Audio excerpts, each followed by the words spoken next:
झारखंड में 26 दिनों तक चले छात्र आंदोलन को लेकर कांग्रेस के भीतर अलग अलग बयानों ने नई राजनीतिक बहस छेड़ दी है। एक और कांग्रेस नेता राहुल गांधी ने 17 अगस्त को मुख्यमंत्री को पत्र लिखकर छात्र आंदोलन को गंभीरता से लेने और छात्रों की समस्याओं को समझने की बात कही थी। वहीं 25 अगस्त को बोकारो पहुंचे कांग्रेस के पूर्व प्रदेश अध्यक्ष राजेश ठाकुर ने आंदोलन के तरीके पर सवाल उठाया। मीडिया से बातचीत में उन्होंने कहा कि किसी के सीने पर चढ़कर जबरदस्ती अपनी बात नहीं मनवाई जा सकती और छात्रों को भरोसा रखना होगा। राहुल गांधी के पत्र को छात्रों के प्रति संवेदनशील रुख के तौर पर देखा जा रहा है, जबकि राजेश ठाकुर के बयान को आंदोलन के तरीके पर टिप्पणी माना जा रहा है। ऐसे में कांग्रेस के दो नेताओं के अलग अलग सुरों ने राजनीतिक चर्चा तेज कर दी है। अब सवाल है कि कांग्रेस छात्र आंदोलन पर एकजुट और स्पष्ट रुख कब सामने रखती है।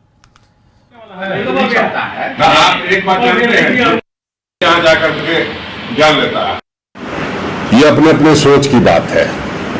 हम समझते हैं कि जिस तरह से आंदोलन को टैकल किया गया, उस दिन बहुत कुछ हो सकता था, लहूलुहान हो सकता था, लेकिन उस दिन किस तरह से एडमिनिस्ट्रेशन ने, सरकार ने हैंडल किया है वो किसी से छुपा नहीं है।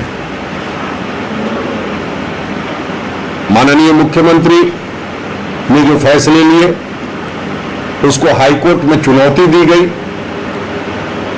उससे पहले भी हम लोग लगातार कह रहे थे कि ये हाईकोर्ट में चुनौती दी जा सकती है, क्योंकि इसमें सुप्रीम कोर्ट का आदेश है। लेकिन छात्रों की जिद और जो हम समझते थे कि छात्रों के साथ होना चाहिए, उसके आगे सरकार ने यह तय किया कि हाँ ठीक है, हम ये परीक्षाएं रद्द करते हैं। उसके दूसरे दिन लोग कोर्ट में गए, तो पहले दिन कोर्ट में स्टे मिला। उसके बाद कोर्ट ने अंतरिम आदेश जारी किया था। कोर्ट ने कोई फैसला नहीं दिया है, कोर्ट में सरकार जाएगी और इतना भर तो छात्रों को भरोसा करना ही पड़ेगा। इस तरह से नहीं होता है कि हम सीने पे चढ़ करके कोई बात मनवा लेंगे। हर चीज की एक हद होती है। आप बताइए, जो जिस तरह से गोलियां चली दिल्ली में, पैलेट गन चले, उसके बाद एक मंत्री का इस्तीफा हुआ, उसके बाद उस मंत्री का महिमा मंडन हुआ दिल्ली से लेकर के उड़ीसा तक, और अभी तक कोई कार्रवाई नहीं हुई। जो सीबीआई की कार्रवाई थी 2024 के नीट के पेपर के मामले में, उसमें संजीव मुखिया को बरी कर दिया गया।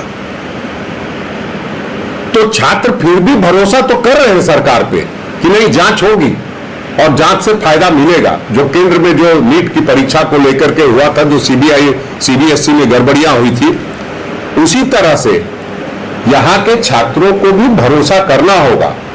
सरकार ने वक्त मांगा था, सरकार को आपने वक्त दिया था कि सीआईडी की जांच तक, तो सरकार जवाब देगी कोर्ट में कि सीआईडी की जांच में क्या क्या पाया है, और छात्रों को जरूर न्याय मिलेगा।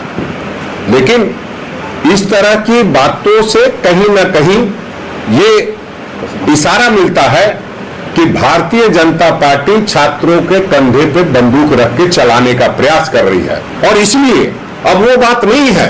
हाँ, कुछ जो दिग्भ्रमित करने वाले बच्चे हैं, वो आधी अधूरी जानकारी देकर के बच्चों को बरगलाने का प्रयास कर रहे हैं, वो हम कतई नहीं होने देंगे। हमारी सरकार प्रतिबद्ध है, कटिबद्ध है, और हेमंत सोरेन इस मामले को लेकर के पूरा संजीदा है। आदरणीय राहुल गांधी जी लगातार छात्रों की गूंज के माध्यम से संदेश दे रहे हैं, और हर जगह जहां भी छात्रों के साथ अन्याय होगा वहां न्याय दिलाने के लिए आएंगे। और निश्चित रूप से चूंकि न्याय के दरवाजे पर बात खड़ी है, तो हम उस स्थिति में कुछ कहने के स्थिति में नहीं। हमारे वकील जो होंगे सरकार के, वो जाकर के वहां